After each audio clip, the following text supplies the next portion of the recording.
I feel like I was born not wanting to disturb the peace. Shyness was the core of my being for many years of my life.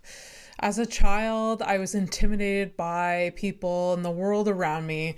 I remember being nervous with every fiber of my being to talk to strangers or people I didn't know very well. This is probably a good thing because of, stranger danger, but it also extended to teachers, fellow students, and some family members. My worst nightmare as a child was family events with extended family. I made myself the outsider in many ways. Cut to being a teenager, I had the same hesitancy, but I had more practice with small talk. Practice makes perfect. Also, booze helped as I got into my later teen years. Being shy was a bit of a bummer looking back. People didn't really get to know me very well. It had a ripple effect with the friends that were around me and the boys I had crushes on. There's also part of me that thinks that maybe my shyness saved me from a lot of heartbreak and fake friends. Shyness was my way of sifting through the real and genuine people around me. Now that I'm older and I speak into a microphone a lot, I am making up for lost time. So many years of being quiet and sitting in the back of the room. Okay, now it's my time. I have things to say.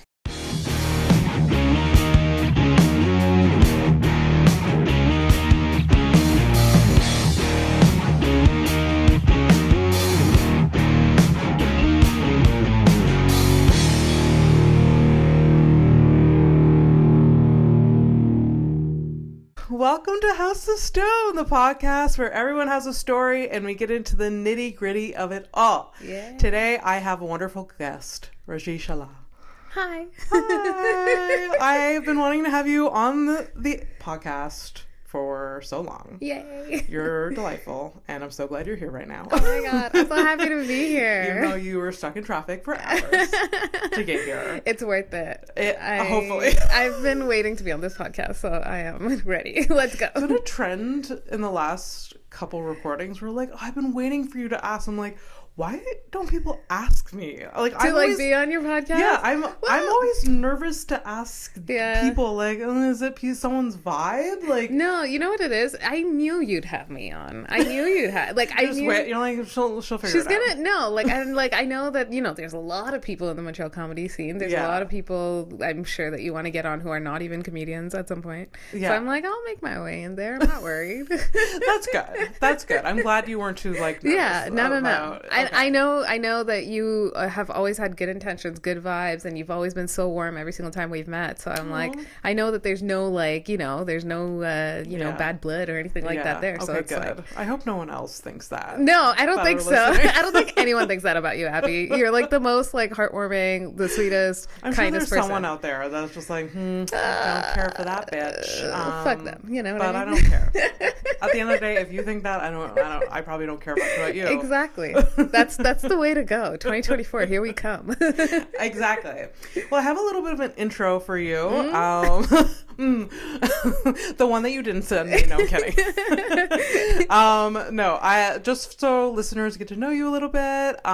We do have comedians that listen to this, but as I've learned because of Spotify Rap, there are non-comedians. Amazing. Quite a few that, just listen in to hear about the world that they don't know of. So that's really nice. That's amazing. Yeah. So, I have an intro for you, so people get to know who you are. Hell yeah. So Raajiee has been part of the Montreal comedy scene since 2021.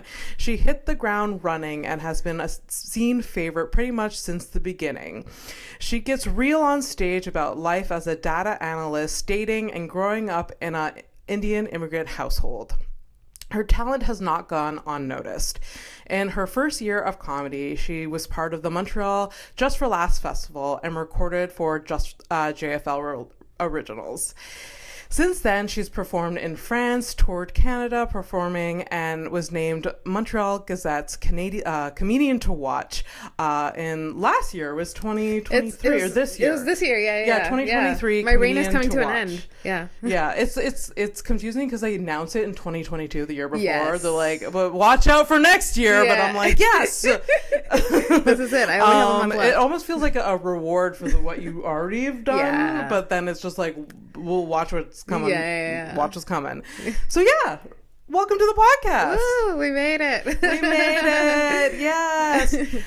So yes, you are a Montreal favorite and very funny. I can't say up and comer because you're already up and up, you know. That's sweet. But you are pretty new on the scene. Yes. In retrospect to other people. Yes. So absolutely. It's been quite a couple years for you. It's been fun, and I can't even say it's been a journey because I don't know what's to come. You know what I mean? Like, I feel like I'm still finding my voice in stand up. So that's so normal. Yeah. Like, of course. Yeah. I think like there's a lot of like seasoned comedians that like they go on podcasts and talk about like, oh, I still trying to figure absolutely shit out. Yeah. And I think if you keep working at it, that's better. You're not like you haven't given up. No, you're like, no. I'm just gonna say the same jokes I've been saying for 10 years. Those are fine.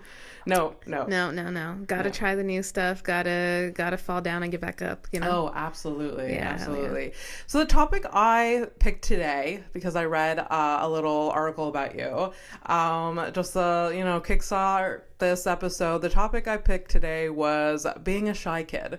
Oh, yeah. It said, I think it was the Montreal article about you. It's possible, yeah. That said that you grew up being very shy. Yeah. Which I guess is like interesting to highlight because you are a comedian. Yes. It can be seen that like, oh, this person can't be shy. Yeah. They go on stage every day. Yeah. But yeah, you grew up as a shy kid? Hell yeah. Oh my God. I think because I have a big family. So I have 4 older sisters. Mm-hmm. So it's a very loud house, you know. So you just went under the radar. Kind of, yeah. And I was I'm the last kid. You know what I mean? Is there a big age gap? So my oldest sister is 11 years older than me. Okay. So everyone in between just falls into that. Okay. But I was always like the baby, and like, anytime there would be like a problem or something, like, and I would be like, well, this is what I think, and they'd be like, shut up, you don't know anything. You're the youngest, shut up. Exactly. Like, what do you know? Yeah. And so that kind of made me like kind of like not speak up at home, and I took that to school. Okay. I took that to work. Yeah. I just kind of made that my personality, I guess. It's like, I'm the baby. I have nothing like I'm the to baby. say. I'm shy. I don't know Exactly. anything. Yes. I mean, I know youngest children that do the complete opposite of sure. that. Like, they're like, I'm the youngest. It's a big family. I need to be heard. So they're the absolute opposite. Yeah, they're loud. Of shy.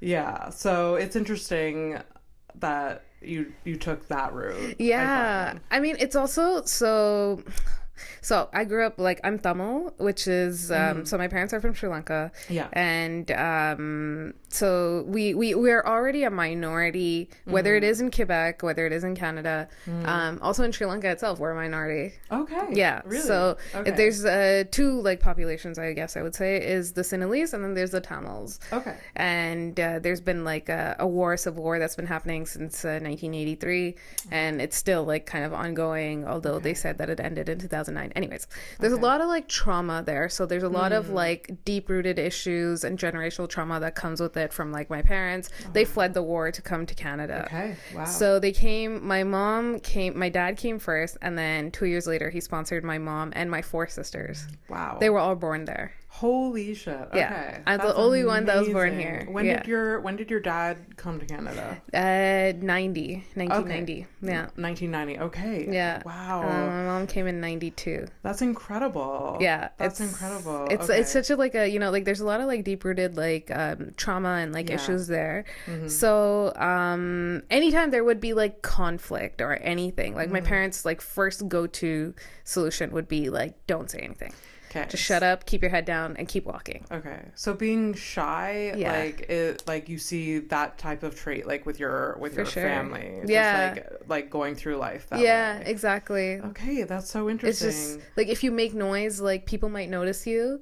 And that's going to cause problems, and we ran away from problems. Wow. So it's kind of like, it took me a long time to understand that because they never explicitly said that, you know what I mean? Yeah, they may not know that they're doing that, like, consciously. No. It's just like it's a trauma response. Absolutely. For sure. Absolutely. Just like, no, just like, be quiet, power through, and this is how you survive. Exactly, yeah. Yeah. And I think I understood that from, like, a pretty young age. Just like seeing like my parents in like French Canada, you know, like in Quebec where like people talk to you in French, and my parents don't speak French. Still don't. Okay. Still don't. Do they get by? They're like, s'il vous plaît. Or, they have 5 kids. They have 5 kids who go up there and make the order for them. And I have a joke about being the translator. Exactly. Yeah. So that's what I do. That was your role. Exactly. Yeah. I found a purpose in life, and I was the translator. That's so funny. Yeah. And it's funny that like, are you good in French? I'm pretty good. I'm pretty fluent. Okay. Yeah. And it's funny that like you went to France last year and you like it's funny how you were, I don't know, attracted to that country. You're for like, sure. well, I'm the translator, so I can survive in I France. totally identify with it. Absolutely. And that's why I want to go back to Paris. I'm like, this is my place. Yes. That's so interesting. I like that so much. Do you see that similar like trait with your siblings too? Like the shyness? Shy? No. They rebelled against that. They're pretty loud, and also it's also because they were born in Sri Lanka, and so they were always like closer to my parents in a sense. Okay. Also because they always had that line of communication. Whereas if I said something, they'd be like, "You're a baby. Like you don't know what you're talking about." Like I could like fully be like 23 years old, and like I'd be like, "Well, guys, I think that you shouldn't be, I don't know, doing that or whatever," and they'd be like, "You don't know anything. Like shut up." Now that you like are older and like you know pay your mortgage, your car, do they still?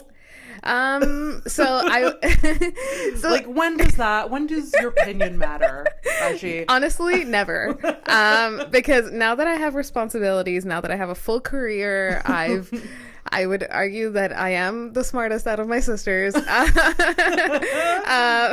They still don't give a shit as to what I say. Oh my god, that's so funny. Yeah.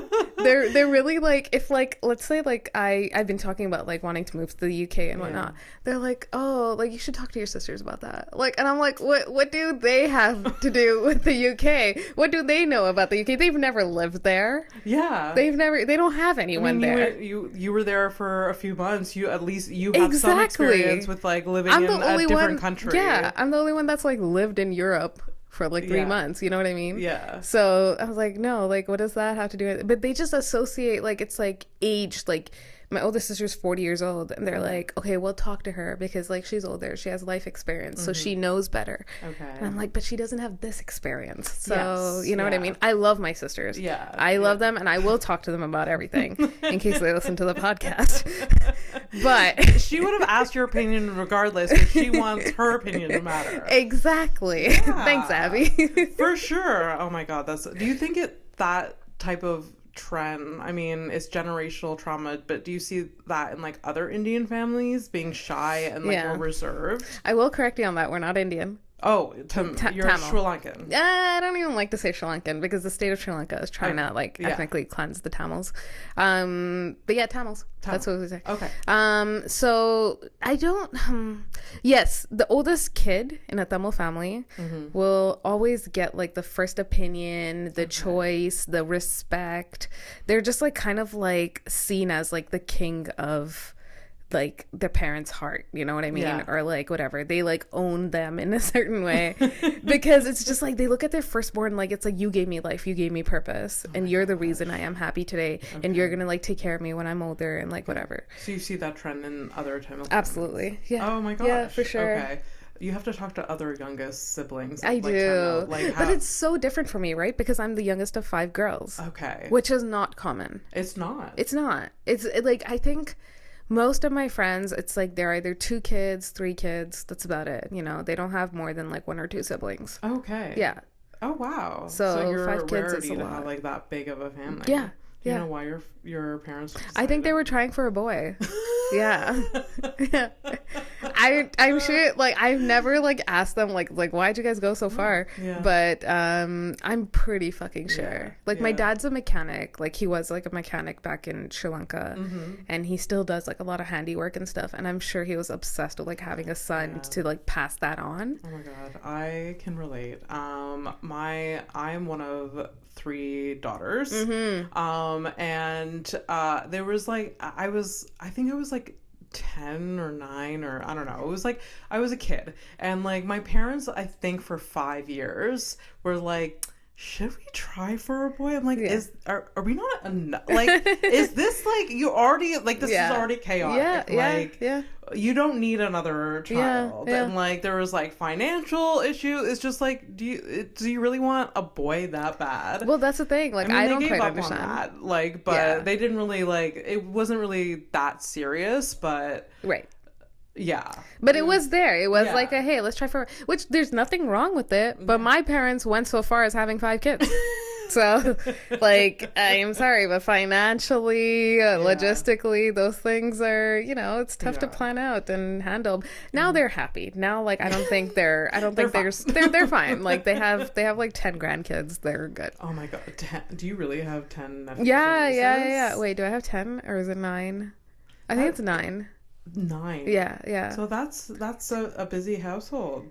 6, do you guys 6, 3, no. Do you see them a lot? Like, do you hang out with them a lot? So I only have one sister who lives here in Montreal. The rest of them are in Toronto. Oh, right. But we do. I knew that you had family there. Yeah. But I do see them pretty often. I see them like at least like every 2 months or 3 months or so. But the one that lives here, I see her like every week. Okay, interesting. Yeah. Interesting.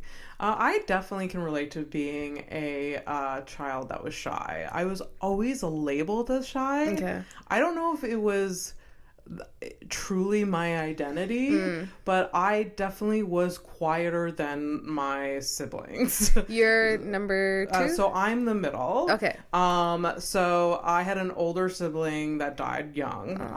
And then so it was just me and my younger sister that like, but my younger sister was always more outspoken, more loud or whatever. Not that that's a negative thing, but so I was always labeled as shy. Okay. And now that I'm older, I'm like, I wasn't shy. Okay. I don't consider myself shy now. Do you consider yourself shy? I don't think I'm shy now. No, I found my voice. Yeah. I broke out of that shell. Yeah. And I don't know. It was just very like I was just labeled as that, and I think like I like just carried that with me like as like a kid and teenager. I'm like, well, I'm shyer and like I'm just like, no, but wait, no, I'm not. People made you to believe that, right? I think so. Same thing happened to me because like my sister who's right above me, so the one right before me, number 4, she's very loud. She's very talkative and very loud.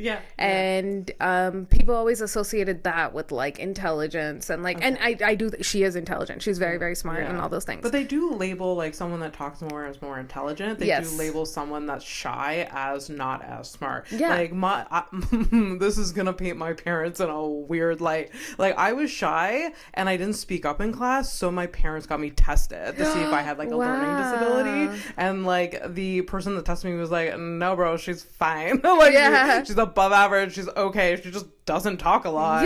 And that should be okay. Let's normalize it. No, let's we turned out fine. Look at us now. Look at us. We're literally on stage every day, just like talking to like hundreds people. of people. Yelling at people. Like stop fucking labeling kids. Absolutely. I have a fucking podcast. If I don't want to talk to you, it's because you're lame. I don't want to talk to people. Well, there you go. We did that from a young age because we realized how lame people are. Pick and choose. Which means we're advanced. Advanced, pick and choose. Be like, not everyone deserves our attention. That's okay, thank you. But everyone needs to pay attention to us. Yes, right now, yes. We have the mics. And on stage, when we have a microphone, everyone pay attention to us. When I'm off stage, don't talk to me. I absolutely do not want to talk to you. That's not true. You don't mean that. You like it when people come up to you and tell you, like, hey, that was a great performance or whatever. Yes. But there's a limit. There's sometimes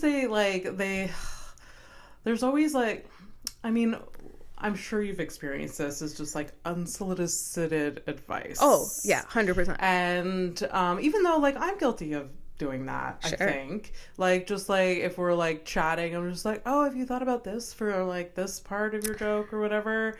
Okay. Which like some people can hate that. Mm-hmm. If someone does that to me, it depends on who. But I would be like, oh shit, yeah, that'd be cool. Or like that's a good idea. But then most of the time I'm like, as soon as they're like, have you thought? I'm like, I shut off.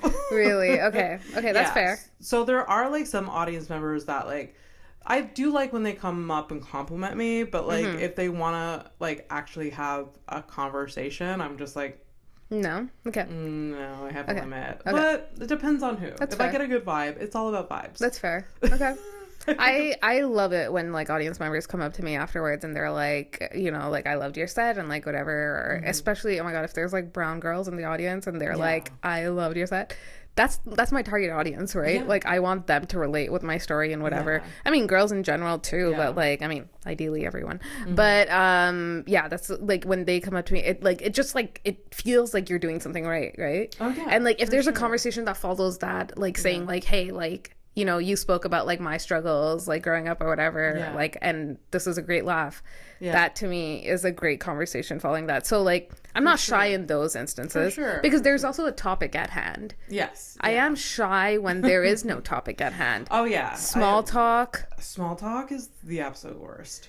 I mean, people know from this podcast, I like getting deeper into things. I like having a decent conversation, which like I think like that is hard for me, like in a comedy club, that like a lot of comedians don't actually get to know me because one, I don't hear very well in those environments, and two, like they're either distracted or they just want to they don't want to go like have small talk, so I end up just like not even trying.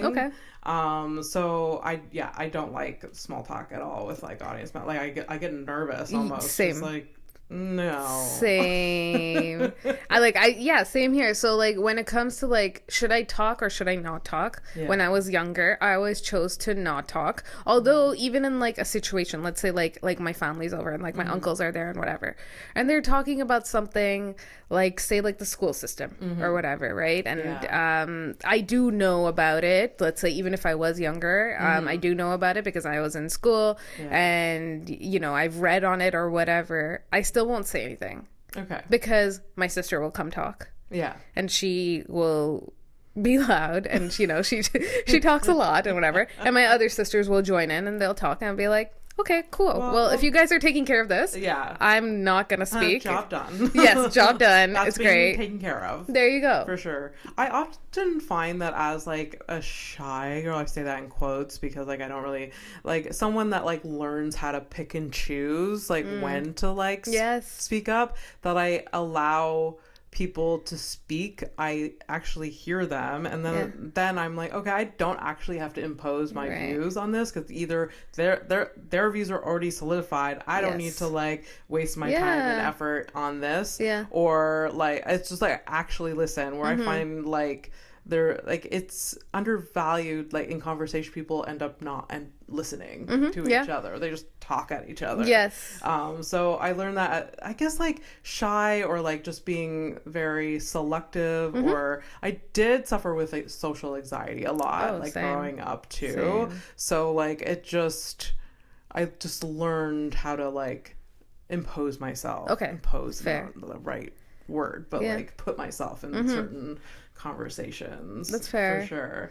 But I find it so interesting how like, you know, that like labeling yourself or other people labeling yourself as shy has like gone into like has developed in a certain way. Well, that's the thing. Like I also feel like as like human beings we're very comparative by nature. So it's like you get a loud kid and you get like a kid that doesn't talk so much, and automatically just because the other kid is louder by comparison, like you're like labeled shy, which is not fair because it's so not fair. But and it's not also a bad thing. Also, being shy is not a bad thing. It's not. No, it adds like yeah, you know, some interestingness to your life. And yeah. You'll yeah. open up to the right people. Yeah. In the right context, Yeah. in like the right situations and whatever. Absolutely. So absolutely. Yeah. I don't think there's anything. So any shy people listening, you're fine. Hell yeah. You're good. Do you find yourself like, how as like your identity as like being more reserved? Let's maybe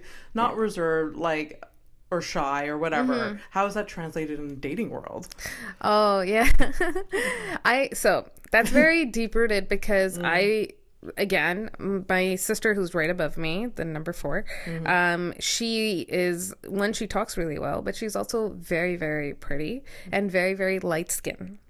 Okay. Now, in our culture, in our in Tamil community and whatever, if you're light skinned, which means like you're lighter than brown. Okay. You are the definition of beauty. You are the definition of, yes, there's colorism in our community. There's colorism in India, in Sri Lanka, whatever, South Asian. Yeah. Oh. Yeah. So all this to say, yes. So because I was the darker skinned sister, Okay. I've always felt very insecure about my appearance. Okay. And like anytime like we would watch like a movie or something like that, and even if it is a Tamil movie, normally the actresses that are played in these movies are very light skinned. Oh, for sure. Because again, the definition of beauty is being light skinned. So anytime we would be watching a movie, you know, like either it would be like one of my other sisters or like a cousin, whatever, they'd be like, oh my God, that person looks like my sister right above me. Okay. And then so like at a very young age, I was like, oh, right, that person looks like my sister, not like me. Okay. There's not like, you're not like, I'm not meant to be, you know, so doing these kind of things. At a very young age, some insecurities. Absolutely. Bubble up. Absolutely. For sure. And so like, because of that, like I didn't start dating until I was like 20, I would say. Like, I think, yeah, like 20 was like probably when I started dating. I also feel like I peaked in terms of like looks, I guess you could say, in like 20s. No. No, because I'll tell you what, I say peaked because I got really comfortable in my skin. You had confidence. Yes, I had confidence, 100%. Okay. Yeah. Like I was just like, you know, like I guess like I don't even know what it is. I like one day I just like woke up and I was like, you're actually pretty. Like you're fine.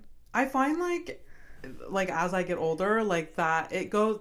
There's waves. Sure, exactly. It's not like, oh, I feel good about myself, so I'm forever gonna feel good about myself. No. I'm gonna be confident dating. No. I think I went through a similar, like, I think it was like 22. I'm like, yes. Yeah. I feel good about me. Like, Yes. like fuck the body standards, whatever. Like, I'm hot no matter what I look 22 was a prime fucking age. Oh, yes. When Taylor Swift's song came out. I don't know about you, but I'm feeling 22, baby. I was like jamming to that. That was amazing. Oh, It was a good time. So 20, you hit your you Yeah. hit a peak. I didn't even.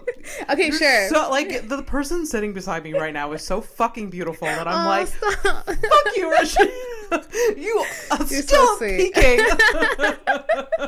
I mean, you know, that's the crazy thing, right? As women, is that like a little bit will change in your body and then you'll be like, well, I'm not hot anymore. yeah, for sure. But it definitely, like, I can relate. Like, it's just, but like, yeah, I was very shy, like, growing up, like, because, like, I didn't have the confidence to speak up, or, like, there was a very simple body issue, so I didn't really, like, I did, like, date one person as a teen, but I only really started dating in my 20s when, like, I got, like, more confident in myself, I guess.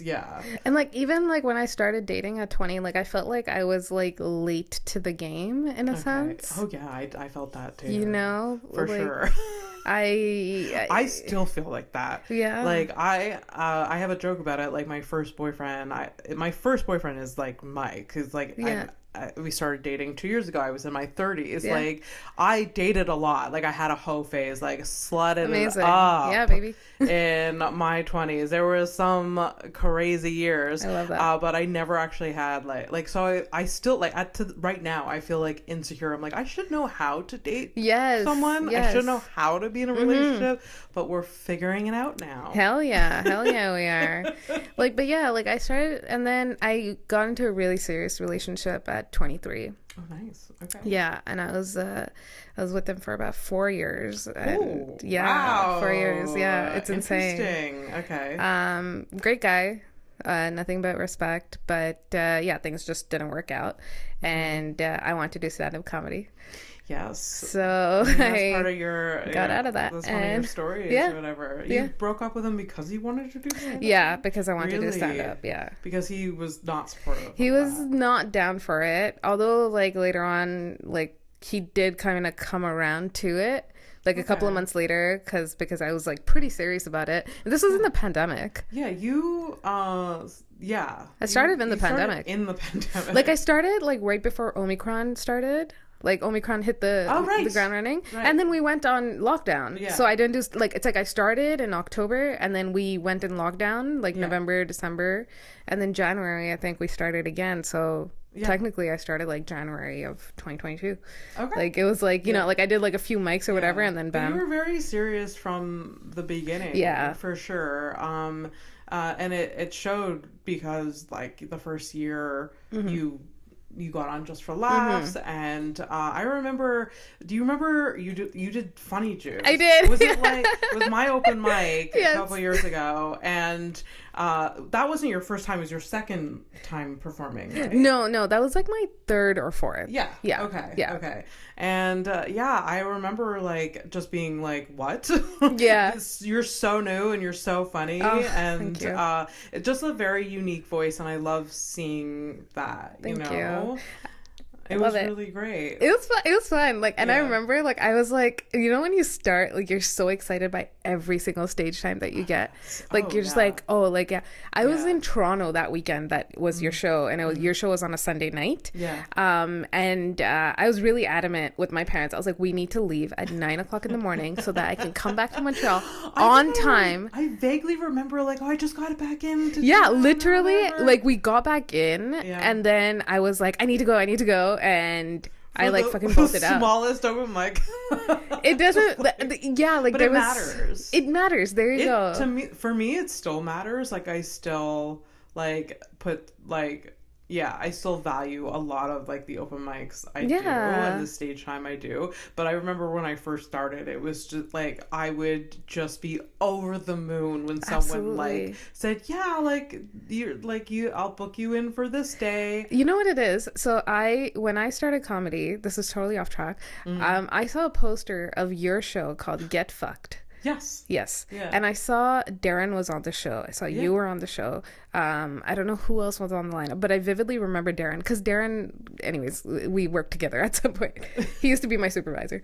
Oh my God. Yeah. Was this like in the Airbnb? No, not Airbnb. Okay. This was another company for like autistic kids, like therapy for autistic kids. Yeah. Wow. Okay. Yeah. I didn't know Darren. Anyway. So sideline. Yeah, I was remember that show. and I saw a poster for that. This was when I like started comedy, and I was like, one day I'm gonna do that show. I swear. Really funny. I swear to God, because that poster looks so cool. Oh my God, thank you. And I was like, I'm gonna do that show. And then so when you asked me, you do that show? I don't think I did. But it's whatever. I haven't, like, it's kind of stopped. Well, there you go. Yeah. So, but if you do it again, I'm pretty sure you did that show. No. But maybe you did. But it's fine. But like, so when you offered me, or I think I reached out to you for a spot on Funny Juice, and you said yes, I was like, yes.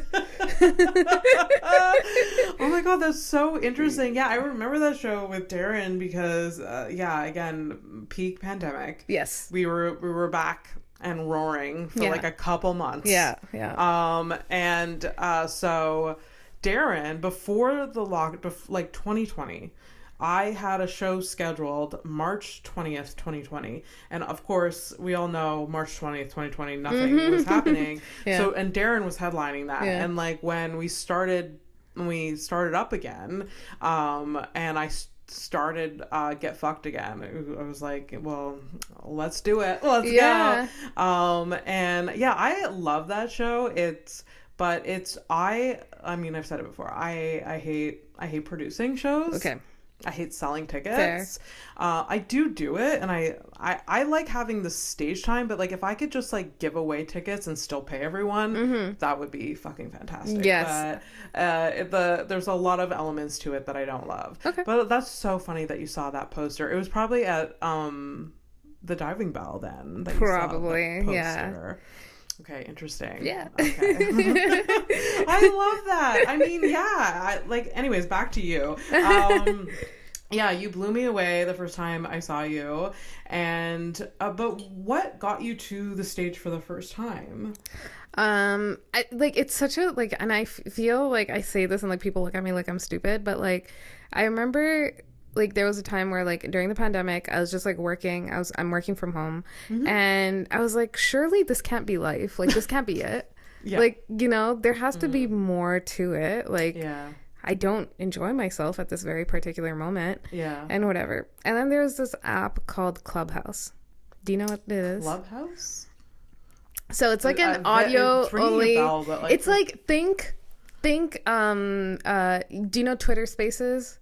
Like, it's like basically like group chats or whatever, but it's like you're audio only. You can talk. There's a moderator, whatever, blah, blah, blah. So it's an app. It was audio only. And there was like a bunch of people who were like moderating rooms and whatnot. And in it, there was like stand-up comedy rooms. Okay. So I stumbled upon it and I just like went in and I was like listening and I was like, this is awesome. I love this. Yeah. And then I saw there was like 3 brown girls from LA who were in the room and they were stand-up comedians. Okay. And then I kind of creeped their profiles, their socials and whatnot. And I was like, they do this for like a living. This is crazy. And so after like following them, the girls group, it's called Facial Recognition Comedy, if anyone wants to check it out. They're based in LA, but after seeing them I was like, oh, I could do this. And then I started writing. Okay. I just started writing jokes just for the fun of it. Oh my god, my phone's ringing. I'm so sorry. And I started writing jokes just for the fun of it. And then they had like an open mic room where you could do like 3 minutes and people will give you feedback. Oh my god. Yeah. That's beautiful. It was amazing. There was this comic in LA. Her name was Dana Keel. I know her. Yeah? I met her when I was in New Orleans. I did a show with her. She's amazing. Yeah. She actually, I think she said, she's like, oh, I know someone from Montreal. It's probably me because like she was so sweet. She is the sweetest. She recognized the fact that I had jokes, the fact that I had a voice and whatever. Aww. From that moment, just like audio only, you know. She was like, okay, you're funny, like you should do this. Yeah. And so every time she would give me feedback, she'd be like, you're doing great, just keep doing it and like whatever. And this was like I was sitting at home.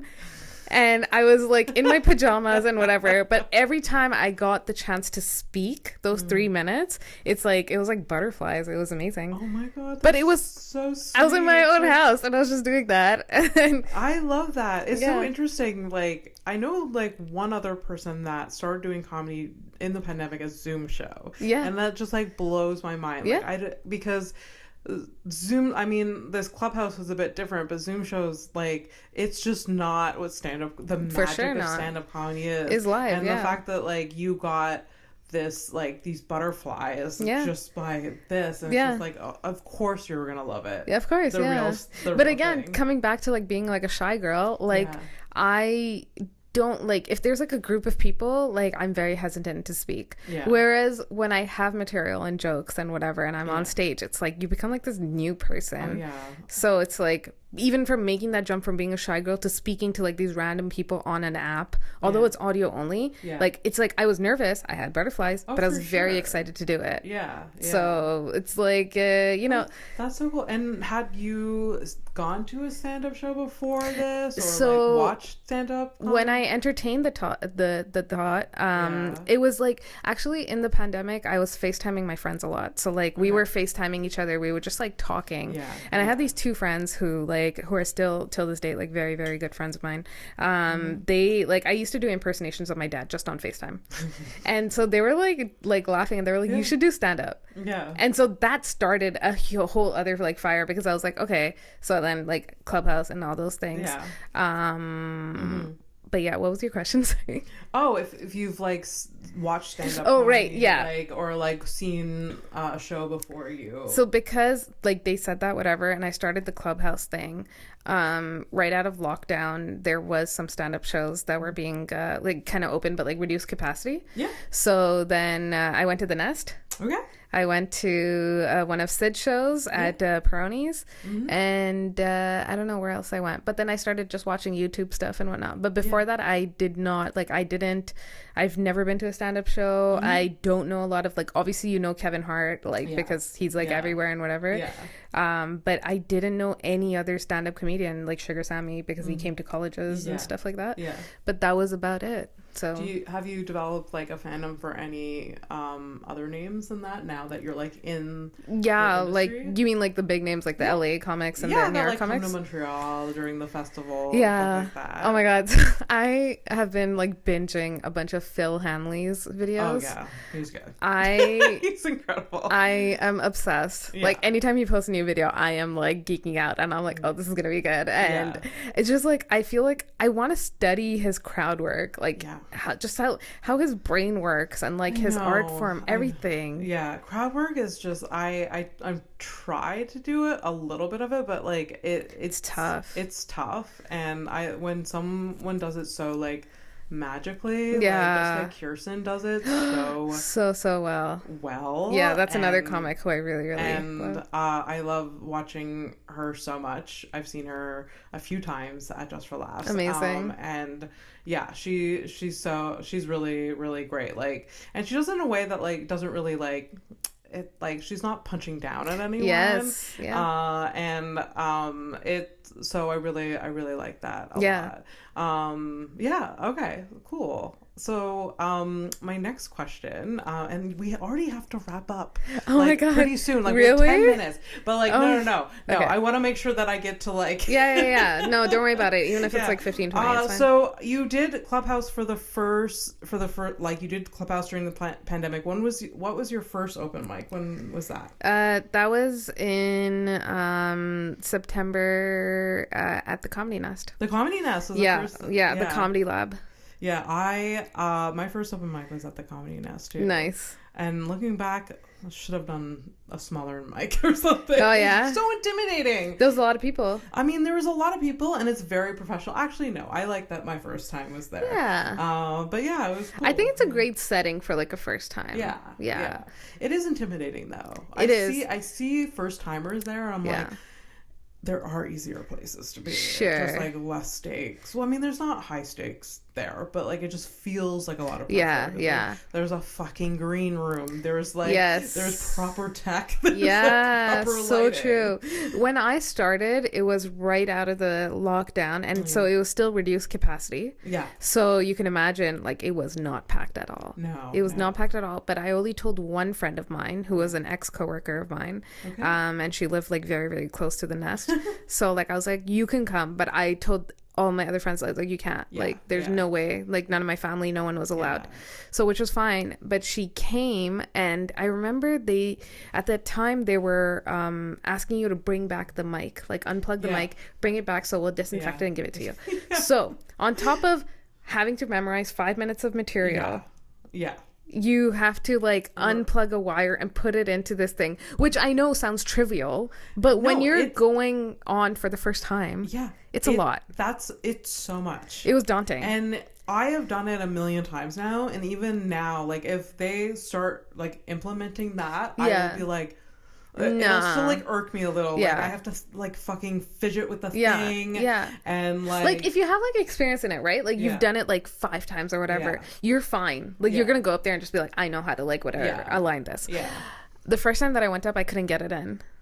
I couldn't get it. So I was up on stage and I was like, because I was just nervous that like a bunch of people are watching me. You're like, why isn't it fitting? Yes. Yeah. And then Vivith came up on stage, like he was hosting the lab, and he put it in for me. He's like, have fun. So I love that Vivith was the guy who hosted your open mic for the first time. Because you recently did a show with him. We produced a show together, me, him, and Joanna. Oh my gosh, that's so cool. It's full circle. It's full circle. That's really cute. I love that. Yeah. So first time, did you do well? Do you remember? Yeah, I actually did pretty well. And I remember, I think I won the competition. Oh, your first time? Yeah, I'm Get pretty the fuck out of here. Yeah. Yeah. I won it. That must have been such a boost. It was to the amazing. ego. It was amazing. And when they give you that little paper with like the, like the $25 and whatever. Yeah.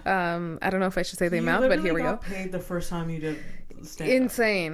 Insane. Probably not the second time. That's like a core memory that's like unlocked because I kind of like forgot that. That's so But funny. I have the paper. Like I have the paper at home for sure.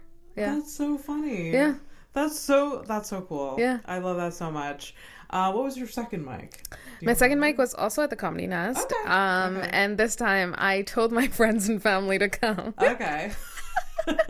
Big mistake. Yeah, I didn't tell my family till like a month or so. So when I mean family, like just like my sister who lives here, and then like my friends came. That was about it. But my parents, I told them I didn't tell my parents that I was doing comedy until like 3-4 months in. Okay. Yeah. Have they seen you do stand-up?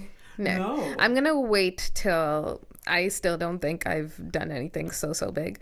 I want to wait till like I do like a theater or something, really? Like opening at like a theater. I mean, or you've something. done pretty big shows. Sure, yeah, but like I would want it to be like, because I want them to take me seriously. Like I want them to kind of be like. Do they not take you seriously? Like when you tell them what you're doing? Now a bit they do because they see, because I was also this year I got a lot of press, which was like pretty cool. And so like when they saw me on the news and stuff, they were like, oh, this is a thing. Yeah. But they don't understand the I don't know, they don't understand like the magnitude of it, like they don't understand the gravity of it too. So I get it. Like I just need them to see me in like and like like an astounding number, I guess, like and be like, oh, this is like a real thing, and a lot of people are coming to like watch you, and you could make a living off of this, which is the biggest discussion and battle that I'm facing right now with my parents. I get that. Like my parents like know that like I'm not really getting that by that. I mean, I have in the past couple of years, but it's been up and down. But like my parents, I'm 34. They don't. They're like, she'll be fine. But there's a lot of confusion. They don't really know how I make money. Right. They're like, but like you get paid to like perform every night. I'm like, no, that's not how I get paid. It's like other things. But actually, it's like piece together other projects, and like they're like, oh, okay. I think my mom sort of gets it, but like my dad just like, it's just blanket like, yeah, you get paid for everything. I'm like, no, yeah. Like when I tell my parents, like sometimes they'll ask me, which is like so kind of them, because I mean whatever, they'll ask me, it's like, oh, like how was your show last night? Or like, because I don't see them when I come home, and I'll be like, yeah, it was good. And my dad would be like, how many people were there? And I'll be like 150 people, or like whatever, like know, at the Nest sometimes it fills up, right? Like on a Saturday, and like so he'll be like, whoa, he's like, that's a lot of people. He's like, that club must have made a lot of money. And I was like, sure. And he's like, how much did you get paid? And I was like, I'm not telling you that. Because like the truth is that like as comedians we aren't paid that well. Yes. Not in this city anyways. I don't, but that's the thing. And I don't know how it works in like other cities, because the only other city that I've like really like actually lived and performed in is Paris. And they are very like socialist when it comes to like their artists and whatnot. So they pass around a hat in the audience, and whatever comes from that, they split it evenly. And I have walked away doing shows with like 120 euros, 150 euros, which is like amazing. For like amazing. 10 minutes of material. Like, are you kidding me? So it's like, it was, there were good nights, there were bad nights, whatever. But regardless of it, I did get paid, and the stage time was amazing. But yeah, like, I don't want to explain that to my parents. It's like, oh, like, I got paid this much. But they would be like, oh, but like, you paid for parking and you drove all the way there and whatever. But, I don't want to have to explain that to them. So I just don't tell them a number. Just don't. I know what this is worth to me. Wait until you actually can tell them good news. Yeah, like the big, the big checks and whatnot, which I'm sure it's like, it's going to come and for both of us. And it's going to be great. For sure. So what is your next goal for stand-up, or your next step? I really want to, because one of my friends, Sundar, is a Tamil comedian, and he performs predominantly for Tamil audiences. And so he's been on tour. Like, he did a whole tour in Canada, and I got to open for him on that tour. Ashwin, right? No, Sundar. So Sundar, his name is Sundar V, if you look him up on Instagram. Amazing comedian, Tamil comedian. He's queer. And he's just kind of like opening doors for like everyone.